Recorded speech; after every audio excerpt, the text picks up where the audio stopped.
Hello, and welcome to a brand new day of free-to-play here on Magic the Gathering Arena. Get the dish on the latest with me, Lord Rumfish.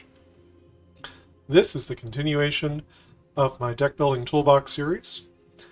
We've been looking at murders at Karlov Manor. This is blue.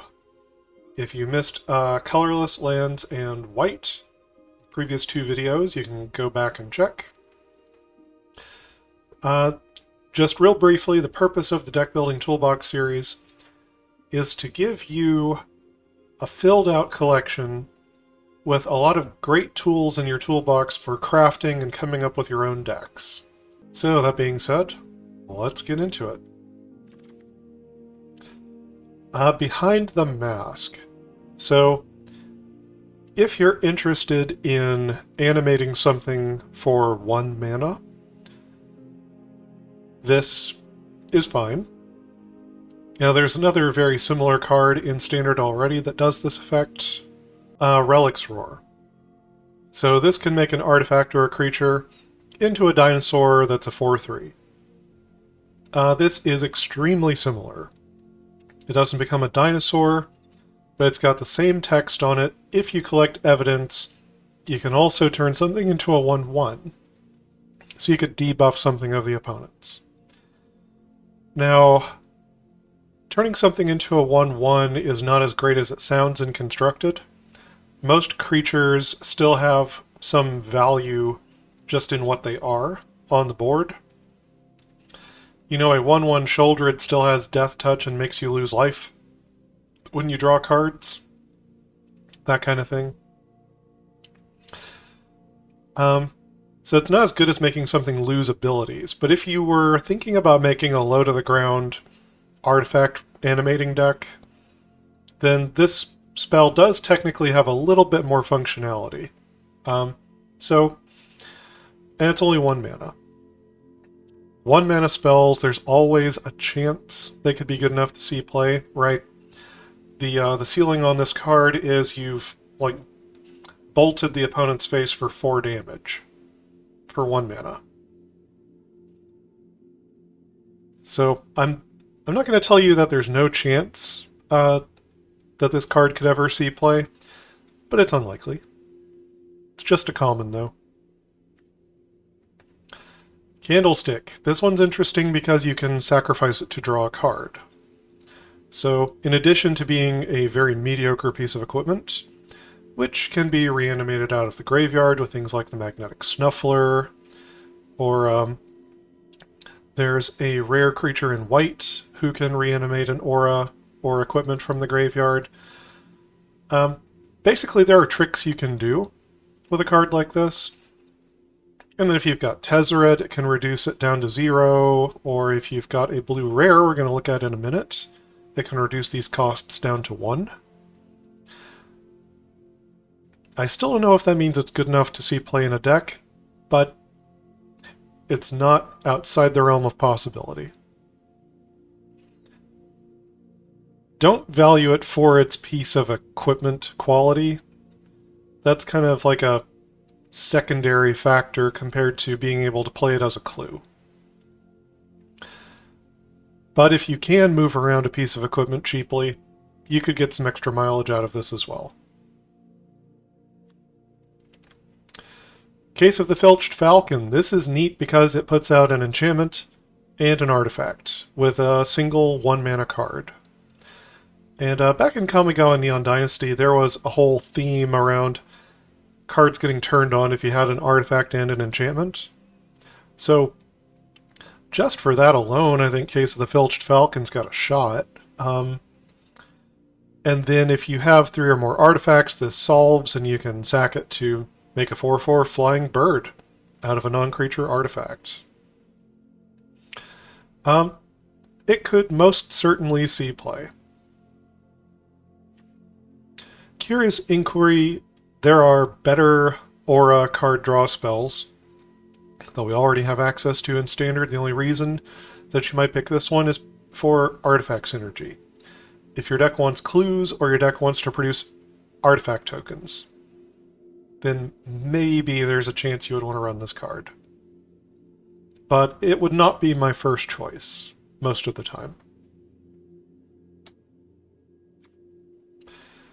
Mistway Spy, unfortunately, I think this is probably a little too slow for constructed. Getting it down as a 2/2 for 3 and then flipping it up for 2 mana to where it actually shrinks down to a 1/1 is not great. Now, it does say until end of turn, whenever a creature you control deals combat damage, you investigate. That could give you a bunch of clues, but it's not as good as drawing a bunch of cards. Each of those clues still takes 2 mana to draw you the card.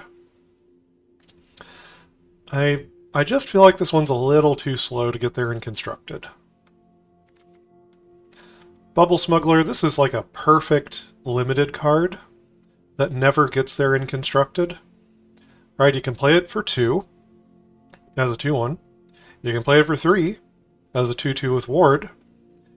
Or you can flip it up from its, face down, and it turns into a 6/5.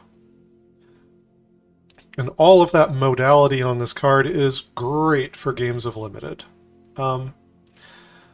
However, none of those at their mana cost are all that significant of a board presence. By the time you have 6 mana in Standard, you should be resolving something like Chandra. A giant Planeswalker or a giant enchantment that's going to reanimate creatures out of the graveyard or reanimate spells out of your graveyard. Some engine that's just winning the game by itself. A 6/5 with no other abilities, I probably don't have to explain any further. Burden of Proof. You would not run this in Constructed unless you had a detective deck. It has Flash. You can debuff an opponent's creature to a 1/1, plus it can't block your detectives. That's kind of interesting. You can use this as a trick to pump one of your detectives, and, the trick hangs around if they're not able to remove it. I still don't think, even with that functionality, that it would see any play in a detectives deck, and I really don't know if detectives can even be a deck in Standard. Deduce. I like it. People played Think Twice when that was around. It cost 3 mana to flash back Think Twice. This costs 2 mana to crack the clue. So it's just straight up cheaper than a Think Twice. You could compare this to a card like Inspiration in blue. A tired old 4 mana instant that draws 2 cards. But breaking this up into 2 instances of 2 mana at instant speed is a far, far different card than having to hold 4 open all at the same time. I think it's pretty good. Eliminate the impossible. So you get a clue. Your opponent's creatures get -2/-0, so you get kind of a mini fog effect. And if any of them are suspected, they're no longer suspected.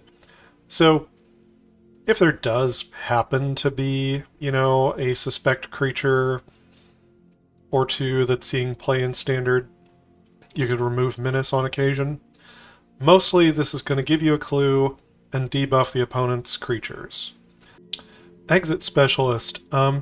This card is neat, but it's kind of not quite there. It's got an interesting ability as a 2-drop, which doesn't quite make it unblockable. And then it's got an interesting ability when you flip it up from Disguise to bounce another creature to its owner's hand. But there are much better bounce cards that we have in Standard that are not seeing play, where you just play a creature for 3 mana, or 4, and just bounce something. And that's one of the modes on the card. This takes a total investment of 5. 3 and then 2. I think it just doesn't get there in Constructed. Fae Flight, I'm going to craft a copy of this, so I've got it in the collection. So this is a flash enchantment. It gives the enchanted creature +1/+0 in flying, and it gets hexproof until end of turn. This is actually not terrible. It's a card you could consider for constructed, except the difference, the gulf between a 1-mana card that gives hexproof, or phases it out or otherwise saves it in some way, and a 2-mana card is an enormous difference. If you're in a tempo deck, holding 1 mana open to save your creatures as you deploy your threats is a very different thing from 2 mana. If you have to hold 2 mana open, you know, it might as well be a counterspell to hit their board sweeper. I don't think this probably quite gets there in constructed, but if you have a small collection, this is something you could play around with.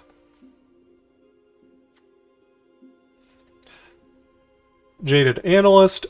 This card's better in limited than I thought it would be, but it's still pretty bad. There are some other 3/3s for 2 in blue. They'll lose Defender in different ways. This one's a 3/2, dies to a cut down. Don't think it ever gets there in constructed. Prophet's Eidetic Memory. Now this one's neat. You immediately draw a card, which is not great for 2 mana, but it's okay. You have no maximum hand size. That's a nice clause. An extra rider to have on the card. And at the beginning of combat on your turn, if you've drawn more than one card this turn, like the turn that you've played this, then you put X +1 counters on a creature, where X is the number of cards in excess of 1 that you've drawn.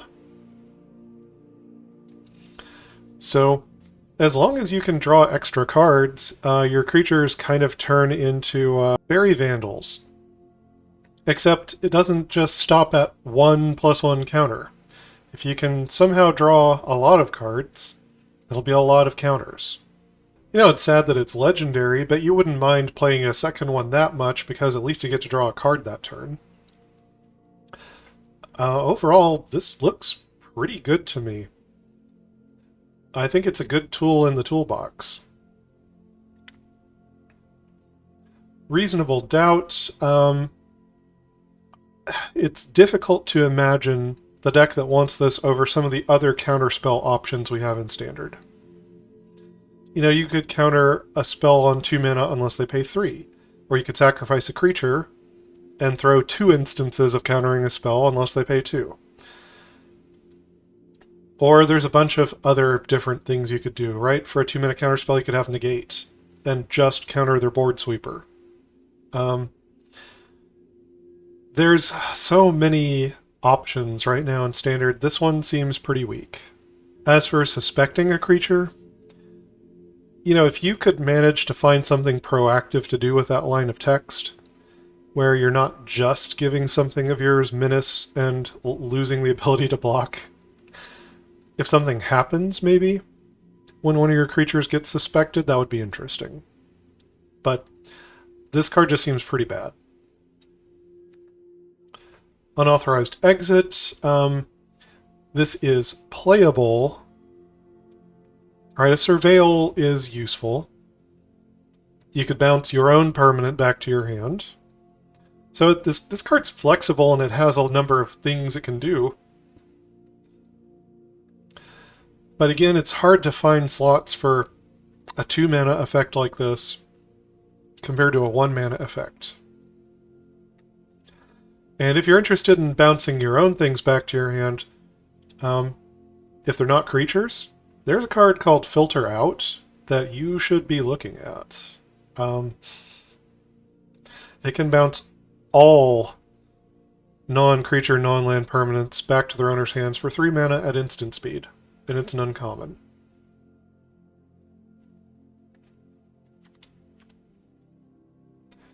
Case of the Ransacked Lab. This is a rare, and frankly, this is like a build-around rare. This is not a card I would recommend for the toolbox. If you want something to build around that makes instants and sorceries cheaper, this card right here, Mind Splice Apparatus, I know it costs 4 instead of 3, but you can play it at instant speed. That's a big deal. and it will continue to make instants and sorceries cheaper and cheaper and cheaper. So whatever you were hoping to do with the other spell probably can mostly be done better by this card. Obviously, the solved state of this card is amazing, but I don't know if it's worth it to get there. But hey, if you want to try to build a Storm deck in Standard, this is kind of the way to do it. Coveted Falcon. So, this is a really weird one. We got a 1/4 artifact bird. It's a rare. Flies.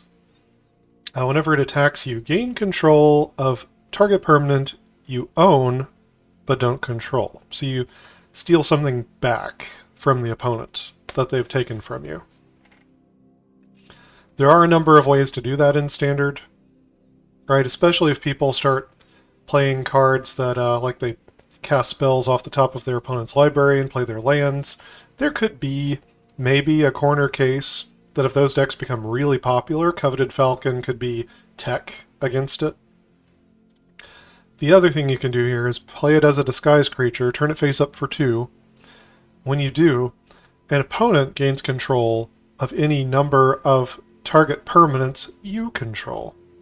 So in this case, it's a mass donate. If you don't know the card Donate, there was a deck a long time ago that killed the opponent with a cumulative upkeep card, where you like gain 20 life, and then when it goes away, you lose 20 life.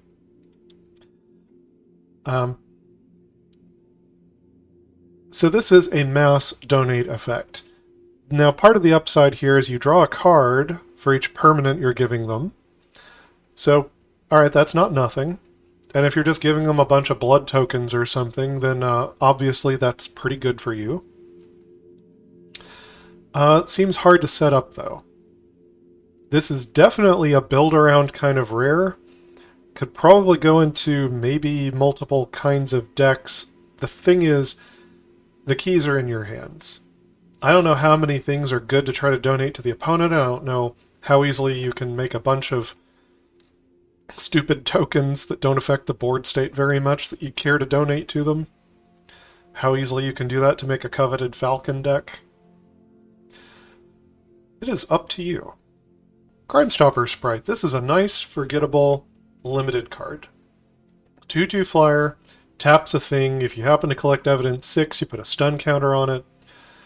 Things like this almost never see play in Standard. If you have a really super low to the ground tempo deck, this still is probably not your best option. There's probably something that bounces it or taps it more easily or, puts out more bodies onto the field, something. You probably won't come down to this card unless you're a new player. If you're a new player, then yeah. Try your hand at a low to the ground blue tempo deck, and as you get better cards, you can replace it. Cryptic Coat. This one's exciting.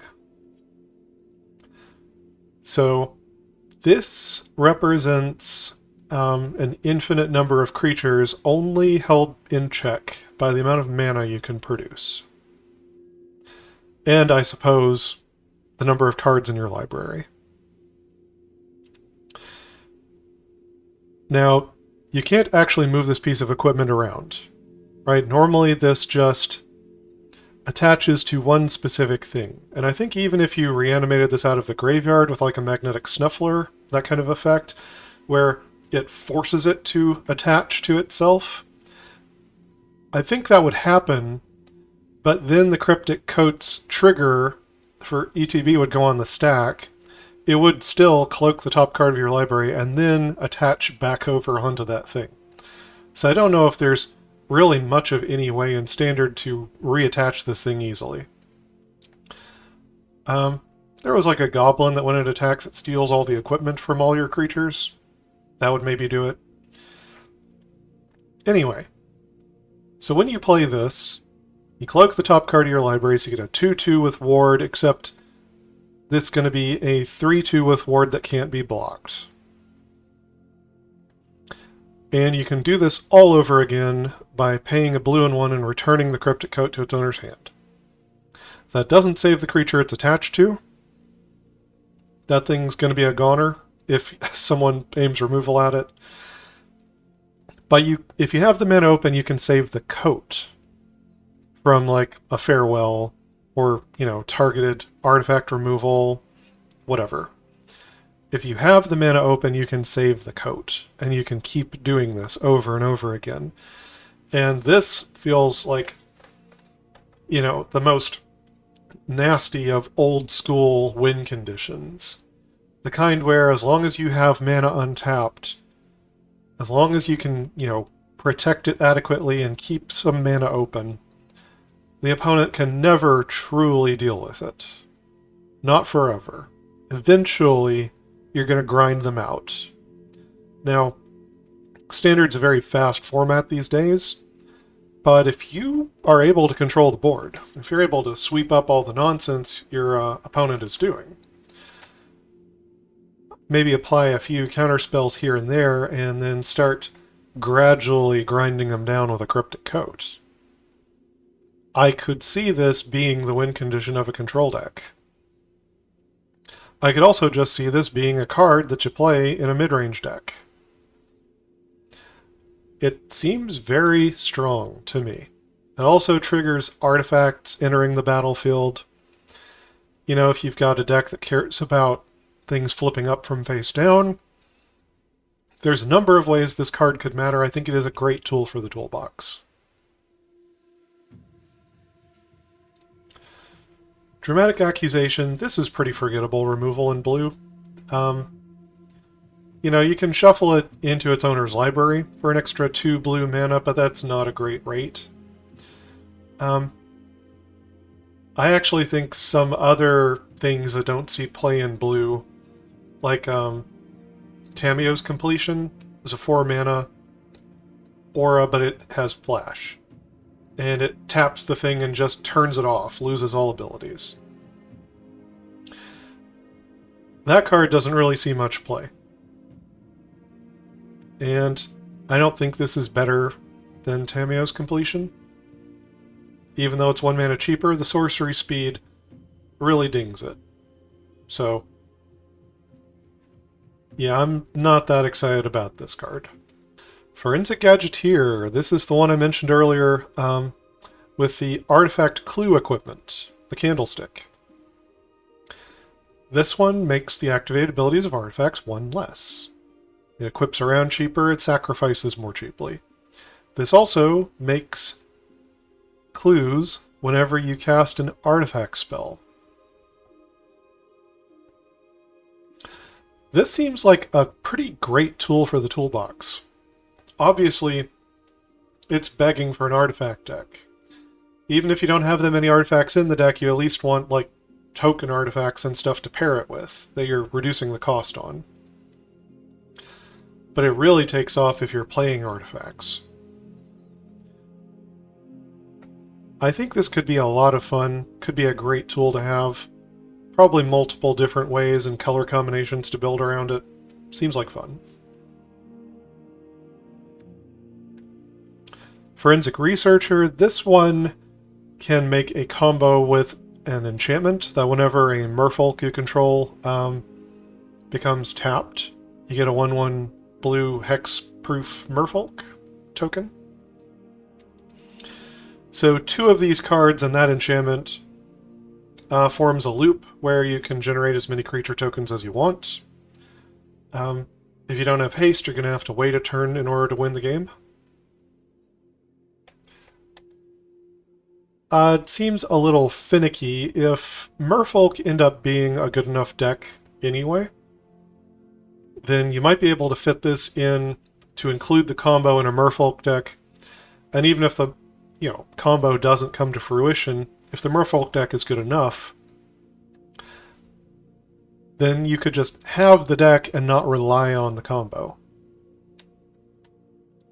It's worth noting. Also, anything like this that can untap a permanent, there's always a chance for some shenanigans.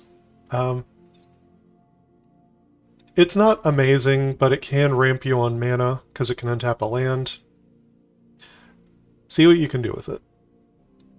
Furtive Courier, this one loots whenever it attacks. and it can't be blocked if you've sacked an artifact this turn. I mean, this isn't completely lousy, but it just doesn't seem like it's doing enough in constructed. You know, it's not the worst, but the kinds of stuff you should be doing for 2 and 3 mana in constructed, I hate to play like a 3 mana card that just dies to a cut down. It needs to do a lot of work for me. This one has to be able to attack. I don't know if it gets a chance. Projector Inspector. So this one actually does the loot when it first comes down. So that's a plus. And then if another detective ETBs, you can loot. And then if a detective's turn face up, you can loot. If you are trying to make a detective deck, this is maybe a card you include some number of, because it can do so much card filtering for you. You know, it would be interesting next to, like, I don't know, a Sholdred or something, where you can leverage the cards you're drawing and discarding in some way. It's not useless, but I don't know, again, if detectives can get there. And if detectives is not going to get there, then this card won't either. Steamcore Scholar, on the other hand, this is a good detective. So, 2/2 Flying Vigilance would be very forgettable, but you draw 2, and then you either discard 2, or you can discard 1. It can be an instant or sorcery, or a creature with flying. And if you just want to fill up the graveyard with stuff to reanimate, you can just opt for discarding 2. This is good. This is solid. Drawing and discarding this number of cards and getting a body alongside of it, that's very playable. I think this card could have some homes in various decks. Cold Case Cracker, this is like one of those cards that would have been good enough a long time ago, maybe. These days, 4/4 Flying Tramplers don't necessarily make the cut in Standard. And if a 4/4 Flying Trampler is not going to make the cut, a 3/3 Flyer that investigates when it dies is not going to make the cut either. And you'll feel especially bad if this thing gets exiled.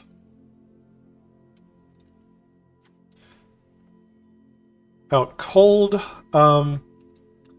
not a lot of tempo cards like this see play in Standard. It's interesting that it can't be countered. It's interesting that it investigates.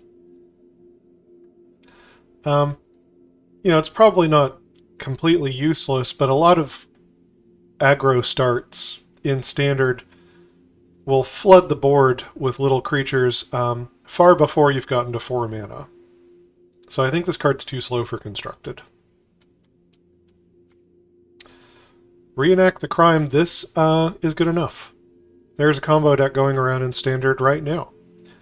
Covert Go Blue, if you look up his channel, he did a video about this combo deck where you're using Reenact the Crime to cast, you know, a big spell, and then it fills up the graveyard. You get back, I think it's a Sphinx we're going to see further on here, where you can collect evidence 10 instead of paying things mana costs, and it can go completely nuts.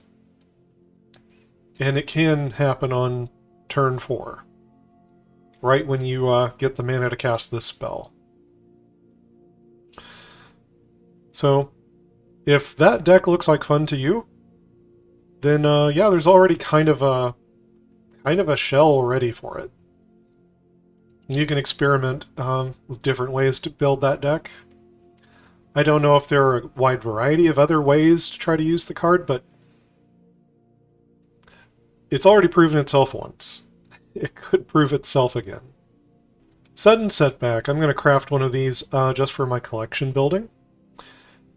It's probably not good enough for Constructed. It's interesting that the owner of target spell or non-land permanent puts it on the top or bottom of their library. This can counter an uncounterable spell, because you're not countering it, you're just moving it somewhere else. But if you like this effect, there's already a fairy with an adventure on it. I believe it's a black fairy with a blue adventure, which puts a spell back in its owner's hand, and then it's like, that one's 3 mana instead of 4. And then you can play the fairy for 4 mana in black, and it's a 2/3 flyer that makes the opponent discard a card. If you like the idea of, countering an uncounterable spell, that fairy probably has more total value for you than this card does. The only difference is that one puts it back in their hand, I think, and this one puts it back on their library. But this one costs double blue and 2. It's probably too slow. But it's interesting.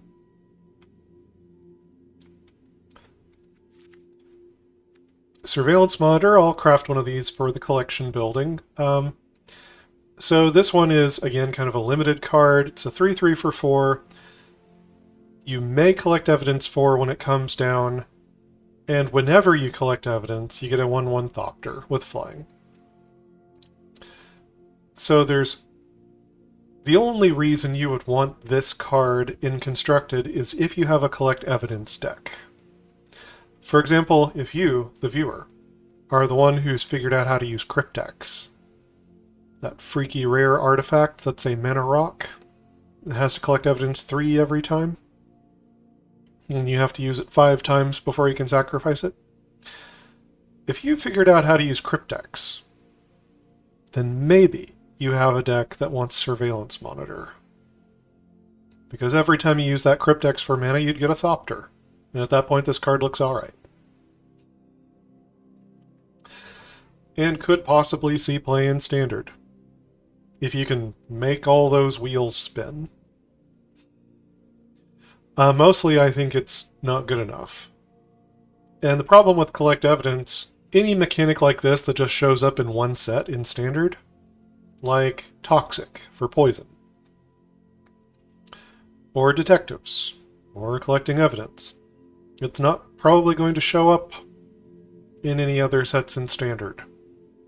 There's a little bit more chance that it will, now that Standard's on a 3-year rotation. Who knows?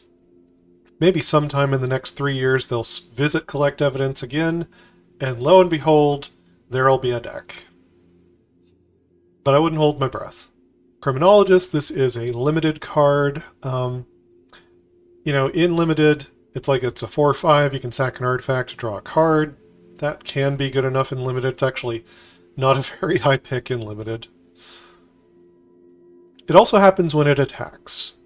That's just slightly interesting. But at 5 mana, it's too expensive to try to use it as part of a artifact engine in Constructed. It doesn't have enough of an impact. It's too slow to kick it on. So maybe if you're a new player and you have a small collection and you think you've got an interesting, grindy artifact build, you could try this out, but I think you're going to be disappointed with how slow the card is. Intrude on the Mind.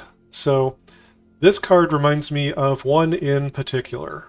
This card, in fact. Shark Typhoon. I watched Covert Go Blue play this card in various control decks many, many, many times. And it was rare that he would actually play this card for 6 mana and get it on the battlefield. Almost always what he was doing with Shark Typhoon was cycling it to make an XX blue shark creature token with flying and draw a card. That was almost always what he was doing with Shark Typhoon. And Intrude on the Mind reminds me of Shark Typhoon. You get an instant speed card that draws you some number of cards and makes a flying creature of somewhere between 0/0 and 5/5. Yeah, very often that Thopter is probably going to be a 2/2 or a 3/3.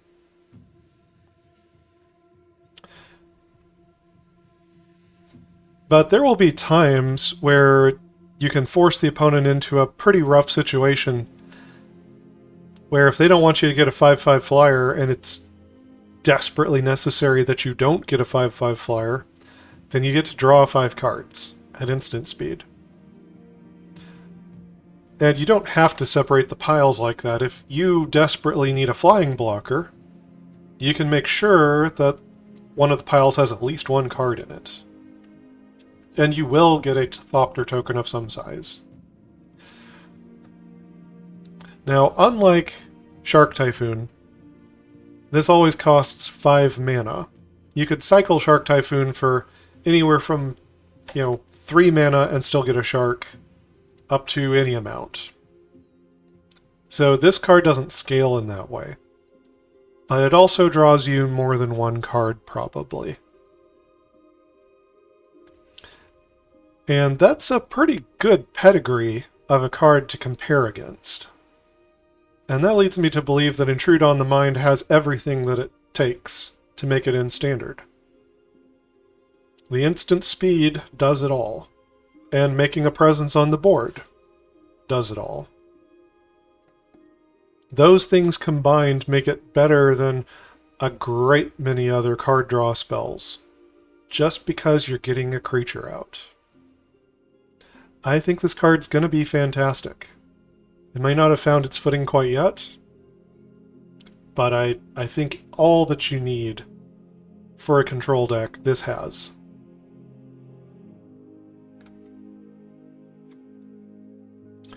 Living Conundrum. This is a weird one for limited. It actually has hexproof. There aren't a lot of things anymore that just have hexproof all the time. This one does. So that's noteworthy if you want to slap a bunch of auras and equipment on it or whatever. It also prevents you from losing the game from milling out, because if you draw a card when your library has no cards in it, you just skip the draw. Now, a lot of cards like this do have some kind of payoff once you have your library empty, and this one, the payoff is a little weird. It turns into a giant creature instead of like generating tokens for you or, doing something else. This one just turns into a 10/10 flying vigilance. That's still hexproof.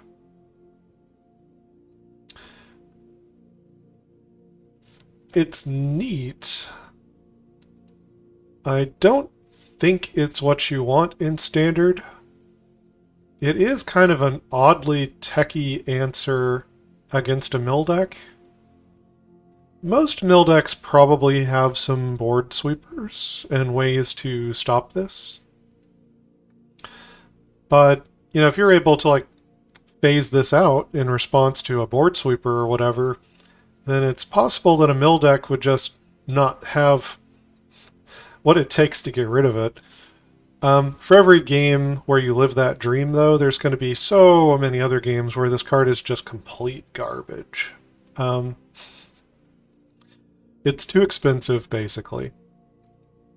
If you want a hexproof creature to slap equipment and stuff on, there's a flash creature from Kamigawa Neon Dynasty. Has hexproof and gives something else hexproof and a +1 counter. That one would be good to equip up. Or put a bunch of auras on. This one costs too much mana. The game will be kind of largely over by the time you resolve this. Against, aggro players and such. Agency Outfitter. I've had a while to consider my thoughts on this card, because I had to cover Magnifying Glass and Thinking Cap in the colorless section. So, this is a 4/3 flyer on its face, but when it ETBs, you get to search your graveyard, your hand, and or your library for a Magnifying Glass and or a Thinking Cap, put them on the battlefield, and shuffle. I got to thinking, well, what does that mean? It means you've gotten an extra 1 colorless mana out, you've gotten out this piece of equipment, and this is a Sphinx Detective, which means you can tap that 1 colorless mana to equip the Agency Outfitter, and now it gets +1/+2 from the Thinking Cap. So it's actually a 5/5 flyer if the opponent doesn't immediately burn it for 3 damage. And that's kind of interesting. So in a way, what this card is really representing is a 5/5 flyer for 6. That also gives you a piece of equipment you can move around, ramps you on mana, and gives you a source of expensive instant speed investigating from the magnifying glass. And at that point, it's starting to become an interesting package of a card. It's probably still not doing enough at 6 mana for standard. But the more I thought about it, the more I realized it's better than it seems.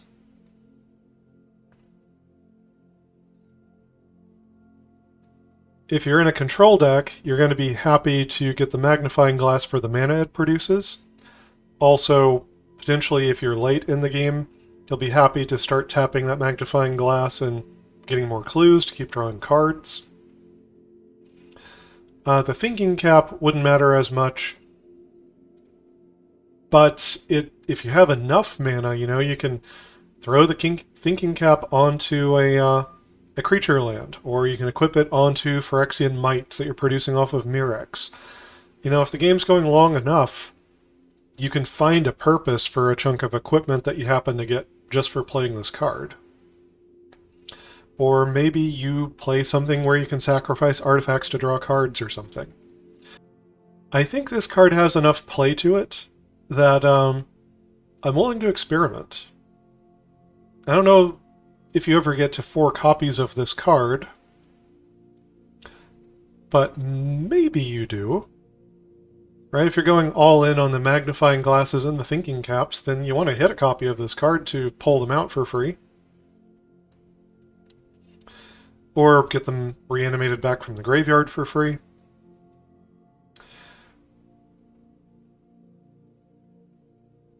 I kind of like it, and I kind of want to see if there might be something there. I think it's probably not good enough, but I'm color me curious now. You get a 5/5 flyer for 6 that just throws out some chunks of equipment and gives you value into the long game.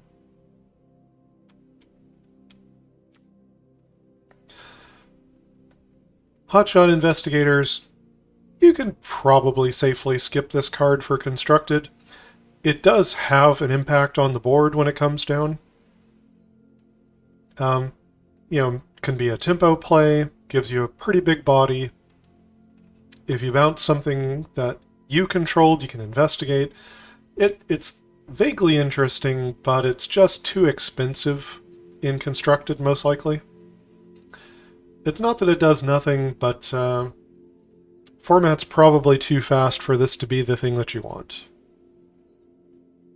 Still, if you were a new player and you were building kind of a blue beatdown deck, I think this could win you some games on occasion.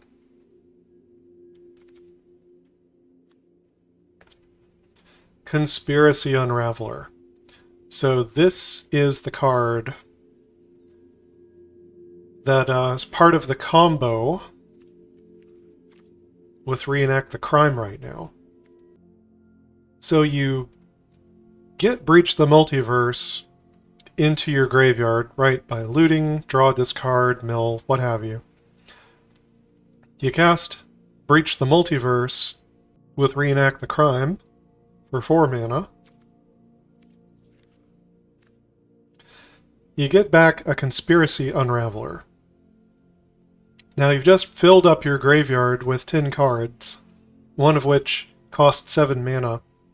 So most likely, you can collect Evidence 10 at least once, probably multiple times, to cast something else out of your hand. That could be another Breach the Multiverse, or it could be something which tutors Breach the Multiverse out of your deck and into your hand. And you can do the whole thing again, and then you've filled up the graveyard more. So you can keep casting spells for free. It's absurd. People weren't sure whether this was going to be functional or just a bunch of garbage. It seems to have some functionality. I don't know if there are multiple ways, multiple color concepts, and different builds of decks to use the Unraveler.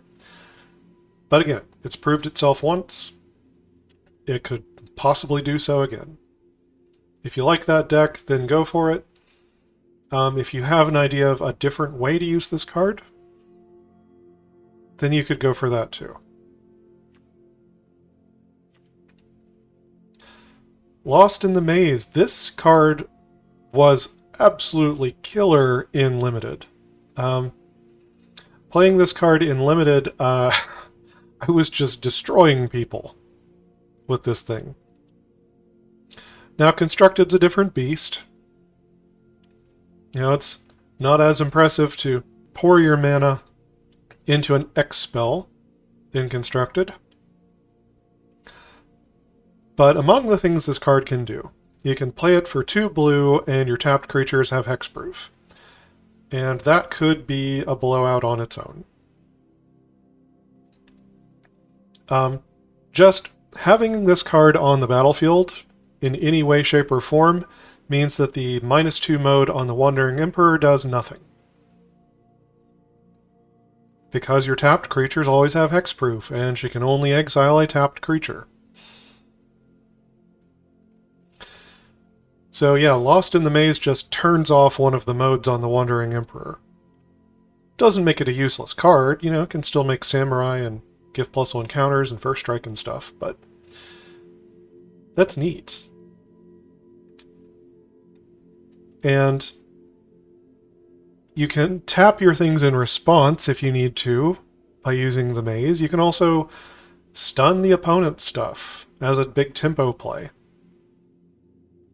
I think you want creatures if you're going to be using this card. I don't think you just play it in a control deck necessarily, but you might.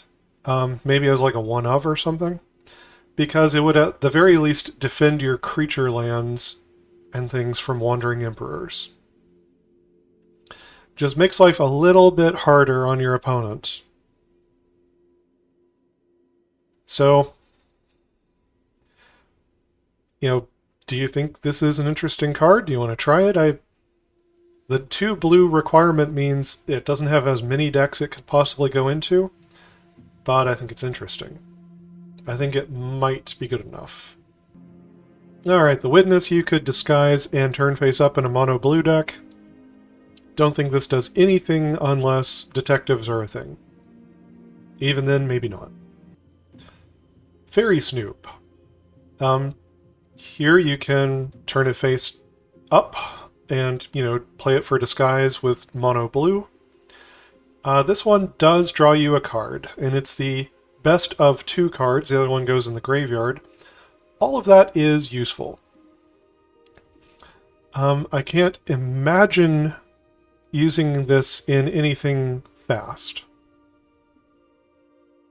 But I could imagine using this in a really grindingly slow deck that can afford to wait until you have like 6 mana before you play this card.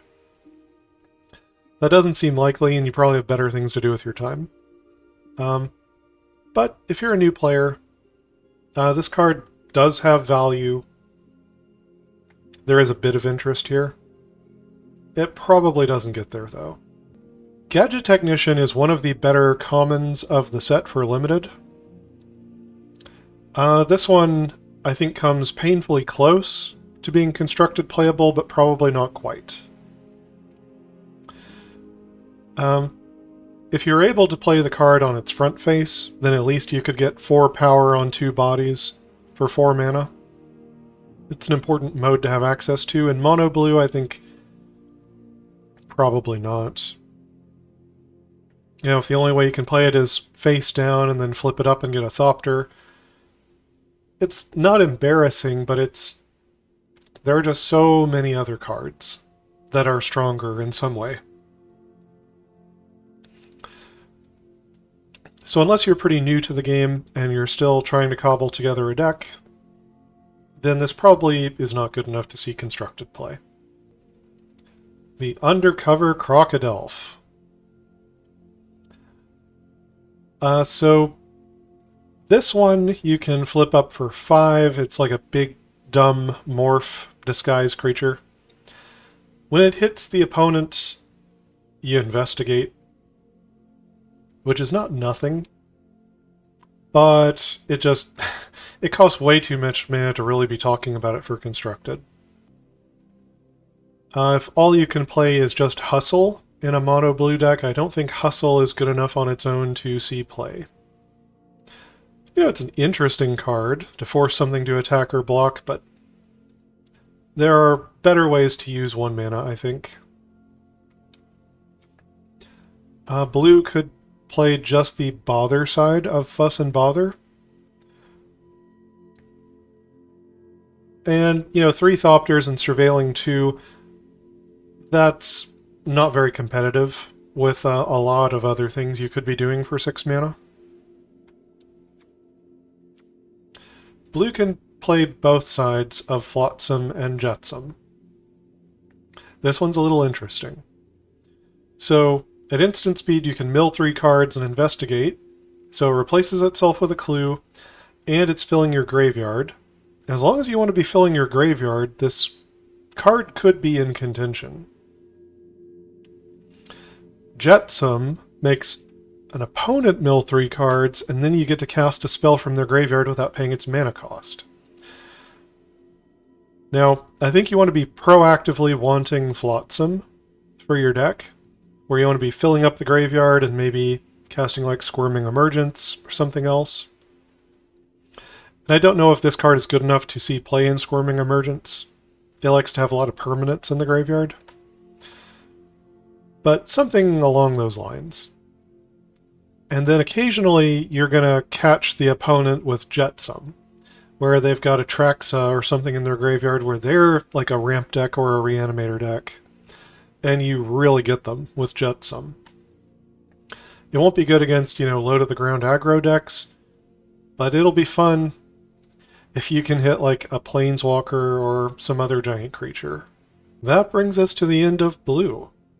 So let me figure out what things I want to be crafting here. I think Cryptic Coat looks pretty amazing. I think it could go into a variety of different decks. It's even possible that like a tempo deck could want some number of copies of this to be kind of like their big 3-drop, something to give them, you know, an engine if things fall apart and they go into the late game. The creature is a 3-power unblockable thing for 3. So I think a wide variety of decks could make use of this card. And it looks awfully good to me. I'm going to go ahead and craft a copy. Prophet's Eidetic Memory seems like a fabulous card for just kind of all-purpose, you know, giving you something proactive, pumping up your creatures. Could be a tempo deck, could be a mid-range deck. I could even see some other possibilities. This thing just seems really useful and has such a low, you know, cost of entry. Right? You're pretty happy to play something on turn 2 to draw a card just to hit your next land drop. So, I think this card's great. Can probably be used in a wide variety of places. I'm going to craft my 3rd copy. So, I'm a bit of an odd duck. I'm going to be crafting my 2nd copy of Coveted Falcon. I do not recommend you follow me on this. I like to have access to funky cards that have really unique, unusual effects, you know, floating around in my collection. I've already been thinking about how to build a donate deck because of a black card that exists in our standard format that can donate things. Now this is another donation card, and That interests me. Probably you should have a more reasonable card as a, if you're going to be crafting 3 rares. Like this Steam Core Scholar. This seems like a very safe pick. Very reasonable card that just could go in a wide variety of different decks and situations and smooth out your draws. Craft this one. Don't follow me. And then between the Conspiracy Unraveler and Intrude on the Mind, I've already got 2 copies of Conspiracy Unraveler.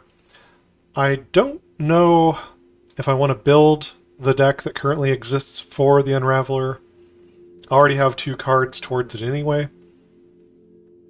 And I feel like Intrude on the Mind is more my speed.